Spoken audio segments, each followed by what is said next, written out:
নমস্কার বন্ধুরা, আমি আপনাদের প্রিয় কথিকা। আজ আমি আপনাদের এমন এক গল্প শোনাব যা হয়তো আপনাদের জীবনের কোনো না কোনো বাঁকে ছুঁয়ে যাবে। এই গল্পটি একজন নাম প্রকাশে অনিচ্ছুক ফলোয়ার আমাকে পাঠিয়েছেন, যিনি চান তার পরিচয় গোপন থাকুক।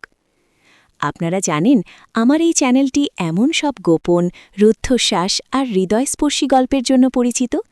আর হ্যাঁ, যারা আমার আইএমও নম্বর পেতে চান তাদের জন্য একটা সুসংবাদ আছে।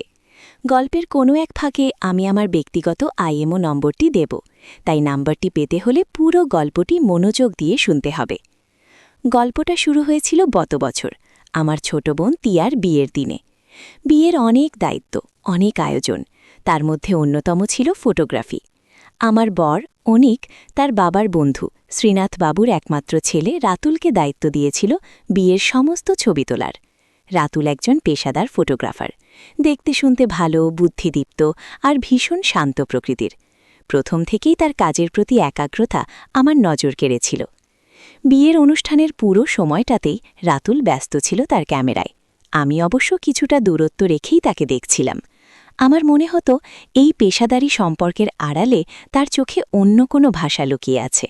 হয়তো সেটা আমার মনের ভুল। এক সাধারণ বাঙালি পরিবারের বধূ হিসেবে আমার জীবনের চেনা ছকের বাইরে কিছু ভাবাটা আমার উচিত নয়। অনিক একজন ভালো মানুষ, আমাদের সংসারটাও সুখী। কিন্তু তবুও কোথা থেকে যেন এক অমোঘ আকর্ষণ আমাকে টানছিল রাতুলের দিকে।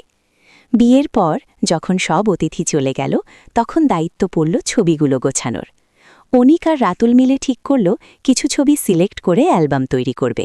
রাতুল বলল, কাকিমা, কিছু ছবি ডিলিট করতে হবে যাতে অ্যালবামের মান ভালো হয়। শুনে আমার কেমন যেন লাগল। কাকিমা? আমার তো বয়স সবে ৩৩। রাতুলের বাবা শ্রীনাথ বাবু অনিকের বাবার বন্ধু। সেই সূত্রে রাতুল আমাকে কাকিমা বলে ডাকে, কিন্তু তার ডাকের মধ্যে কেমন যেন একটা নিজস্বতা ছিল, যা আমার মনের গভীরে রেখাপাত করল। একদিন অনিক অফিসের কাজে বাইরে গিয়েছিল। রাতুল এলো ছবি সিলেক্ট করার জন্য। আমি তাকে আমার স্টাডি রুমে বসতে দিলাম। অনিক যদিও বলেছিল দরকার হলে রাতুলকে আমার ল্যাপটপ ব্যবহার করতে দিও, কিন্তু আমি রাতুলের জন্য আমার নিজস্ব ল্যাপটপ বের করলাম। মনে হচ্ছিল এই ছোট ছোট বিষয়গুলো কেমন যেন একটা নিষিদ্ধ ইঙ্গিত বহন করছে। রাতুলের কাজ শুরু হলো। সে একের পর এক ছবি দেখতে শুরু করল। আমি পাশে বসে রইলাম, এক অদ্ভুত অস্বস্তি আর উত্তেজনা নিয়ে। প্রতিটা ছবিতে তার আঙুল যখন মাউসে ঘুরছিল, মনে হচ্ছিল যেন আমার হৃৎপিণ্ডের গতিও তার সঙ্গে তাল মেলাচ্ছে। এই ছবিটা ভালো আসেনি, রাতুল বলল আমার দিকে না তাকিয়েই। তার গলার স্বর নিচু, প্রায় ফিসফিস করে। কোনটা? আমি জিজ্ঞেস করলাম। আমার গলাও কেমন যেন কেঁপে উঠল। এই যেখানে আপনি হাসছেন কিন্তু চোখটা একটু অন্যরকম, মনে হচ্ছে যেন কিছু লুকোচ্ছেন। রাতুল বলল, এবার আমার দিকে তাকালো। তার চোখে এক অদ্ভুত দৃষ্টি, যা আমাকে যেন ভেদ করে যাচ্ছিল। তার সেই দৃষ্টিতে আমি কি দেখেছিলাম? নিজেকে, নাকি সেই নিষিদ্ধ অনুভূতির প্রতিচ্ছবি? আমার বুকের ভেতরটা ধুকফুক করতে শুরু করল। আপনি আপনি কি বলতে চাইছেন? কিছু না কাকিমা, রাতুল বলল, দ্রুত চোখ সরিয়ে নিল। আসলে ছবিগুলো যখন দেখি তখন অনেক কিছুই মনে হয়। সেই দিনটার পর থেকে রাতুলের সঙ্গে আমার যোগাযোগ বাড়ল, কখনো ছবির বিষয়ে, কখনো বা অন্য কোনো ছুতোতে। অনেক মাঝে মাঝে রাতুলের সঙ্গে কথা বলতো। ভালো ফটোগ্রাফার, খুব ভালো ছেলে, এইসব বলতো। আমি শুধু হাসতাম। আমার ভেতরের ঝড়টা যে কেবল বাড়ছিল তা অনেক বুঝতে পারেনি। এক বৃষ্টি ভেজা সন্ধ্যায় অনিক আবার বাইরে। রাতুল ফোন করল, কাকিমা, কিছু এক্সট্রা ছবি নিয়ে এসেছিলাম, যদি আপনি একটু দেখে দিতে পারতেন। আমার মনটা মেচে উঠল। আমি জানতাম এটা একটা অজুহাত, তবুও আমি না বলতে পারলাম না।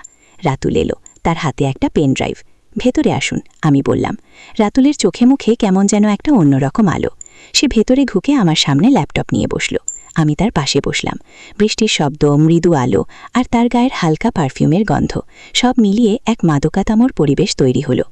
এই দেখুন, রাতুল বলল একটা ছবি দেখিয়ে। এই ছবিতে আপনার মুখটা খুব সুন্দর এসেছে, ঠিক যেন কি? আমি প্রায় ফিসফিস করে বললাম, যেন কোনো অপ্সরা। রাতুল বলল আমার দিকে সরাসরি তাকিয়ে। তার চোখের ভাষা আজ স্পষ্ট, সেখানে ভয় নেই, দ্বিধা নেই, কেবল এক গভীর আদিম আকর্ষণ। আমার মনে হলো আমি যেন ডুবে যাচ্ছি।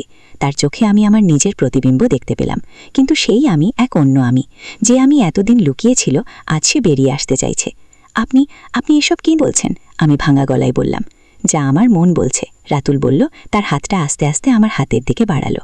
সেই মুহূর্তে আমার মনে হলো আমি যেন এক গভীর খাদে ঝাঁপ দিচ্ছি। আমার ভেতরটা কাঁপছিল, ভয়, আনন্দ, উত্তেজনা সব মিলেমিশে একাকার। অনেক কোথায়, আমার সংসার কোথায়, কিছুই আমার মনে ছিল না। শুধু রাতুল, তার হাত আর তার চোখে সেই নিষিদ্ধ আগুন। রাতুলের আঙুলগুলো আমার আঙুলগুলোকে ছুল। এক বিদ্যুৎ খেলে গেল আমার শরীরে। আমি চোখ বন্ধ করে ফেললাম। কি হচ্ছে, কি হতে চলেছে কিছুই আমি বুঝতে পারছিলাম না, কিন্তু এটা আমি জানতাম, এই মুহূর্তটা আমাকে এক নতুন পথে নিয়ে যাবে, এক অজানা বিপদ সংকুল পথে। আপনি কি জানেন, রাতুল আমার কানের কাছে মুখ নিয়ে ফিসফিস করে বলল, আজ রাতে আমি আপনার জন্য একটা বিশেষ শট নিয়ে এসেছি। আমার নিঃশ্বাস বন্ধ হয়ে এলো। তার কথায় কি ছিল, কিসের শট? আমার মনটা ভয়ে আর উত্তেজনায় আচ্ছন্ন হয়ে গেল। আমি শুধু তাকিয়ে রইলাম তার দিকে, তার চোখে যেন অনন্ত রহস্য। রাতুলের হাতটা আস্তে আস্তে আমার হাতের উপর দিয়ে আমার বাহু বেয়ে উপরে উঠতে লাগলো। তার স্পর্শে আমার শরীর যেন অবশ হয়ে আসছিল। আমি কি সত্যি এটা ঘটতে দেব? আমার পরিবার, আমার অনেক। ঠিক তখনই দরজায় খটখট শব্দ হলো। কে আসতে পারে এত রাতে? আমার বুকের ভেতরটা ধুকফুক করতে লাগলো। আমি রাতুলের দিকে তাকালাম। তার চোখেও একরাশ বিস্ময় আর চাপা ভয়। কে? আমি ফিসফিস করে জিজ্ঞেস করলাম। উত্তর এলো না। দরজায় খটখট শব্দটা আবার হলো, এবার আরও জোরে। আমার মনে হলো পৃথিবীটা যেন তুলে উঠল। আমি আর রাতুল একে অপরের দিকে তাকিয়ে রইলাম। আমাদের গোপন অভিসারের মাঝে এই আগন্তুক কে? এই অপ্রত্যাশিত অতিথি কি আমাদের সবকিছু শেষ করে দেবে নাকি? যদি আপনারা চান তাহলে এই গল্পের পরবর্তী অংশ শুনতে, তাহলে অবশ্যই কমেন্ট করে জানান। আপনাদের ভালোবাসাই আমাকে নতুন গল্প বলতে উদ্বুদ্ধ করে। আর হ্যাঁ, সাবস্ক্রাইব করতে ভুলবেন না, তাহলেই পরবর্তী পর্বের নোটিফিকেশন পেয়ে যাবেন। আমার IMO নম্বর পেতে হলে পরবর্তী পর্বের জন্য অপেক্ষা করুন আর কমেন্টে আপনাদের মতামত জানান।